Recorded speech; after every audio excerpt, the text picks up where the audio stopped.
तुरीच्या दाण्याची तीच ती भाजी खाऊन कंटाळा आला आहे का? तर चला करूयात आज तुरीच्या दाण्याची रस्सावडी. खूप छान टेस्टी आणि वेगळ्या पद्धतीची भाजी आहे.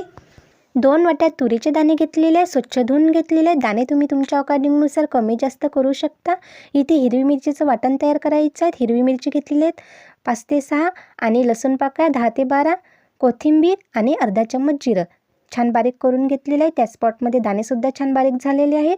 याच्यामध्ये सुके मसाले घालायचे आहेत. 1 चम्मच लाल तिखट, 1 चम्मच धनी पावडर, 1 पाऊण टेबलस्पून हळद, चवीपुरते मीठ, अर्धा चम्मच गोडा मसाला, अर्धा चम्मच आमचूर आणि 1 चम्मच तेल आणि 2 चम्मच 1 वाटी बेसन घालायचं आहे आणि छान मिक्स करून घ्यायचं आहे. ताटाला तेल लावायचं आहे, ताटावर छान थापून घ्यायचं आहे. वरून छान कोथिंबीर घालून घ्यायची आहे, ते सुद्धा छान प्रेस करून घ्यायचे आहेत. आणि पाणी आधीच 10 मिनिटे मी ठेवलेलं होतं गरम करायला, त्याच्यावर छान वाफवून घ्यायचे. साधारण 25 मिनिट वाफवून घ्यायचे आहेत मीडियम आचेवर. सुरुवातीला हाय आच ठेवायची, नंतर कमी करायची.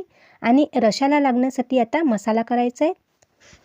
2 मीडियम आकाराचे कांदे घेतलेले आहेत. कांदा टमाटर छान कट करून घेतलेले आहेत. गोल्डन ब्राऊन होतपर्यंत होऊ द्यायचं. त्याच्यातच 2 चम्मच शेंगदाणे हे कांदा टमाटर झाला की त्याच्यातच 2 चम्मच 2 चम्मच खोबरा की ते सुद्धा छान भाजून घ्यायचं आहे. थंड झाल्यावर छान मिक्सरला बारीक करून घ्यायचं आहे, पेस्ट करून घ्यायच्यात बारीक. फोडणीमध्ये तेल घातलेले आहे. तेल छान गरम झालं की अर्धा चम्मच जिरं छान तडतडलं की मसाला घालून घ्यायचा. मिक्सरला बारीक केलेला मसाला छान तेल सुटेपर्यंत होऊ द्यायचं. त्याच्यानंतर सुके मसाले घालायचे आहेत. 2 चम्मच लाल तिखट, 2 चम्मच धनी पावडर, अर्धा चम्मच गोडा मसाला, अर्धा चम्मच हळद, थोडीशी कोथिंबीर छान मिक्स करून घ्यायचं. थोडंसं पाणी घालून 2 मिनिट छान शिजू द्यायचं मसाला.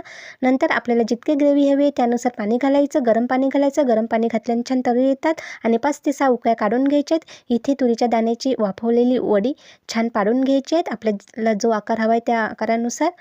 आणि आता सर्व करूयात रस्सा आणि वडी घातलेली आहेत आणि त्याच्यावर छान रस्सा, थोडीशी कोथिंबीर घालायची. तुम्हाला जर ही रेसिपी आवडली असेल तर व्हिडिओला लाईक करा, शेअर करा, कमेंट्स करा. नवीन असाल चॅनलला तर सबस्क्राईब करा. व्हिडिओ बघितल्याबद्दल खूप खूप धन्यवाद. पुन्हा भेटूयात नवीन रेसिपीसोबत. तोपर्यंत बाय बाय. स्वस्त राहा, मस्त राहा.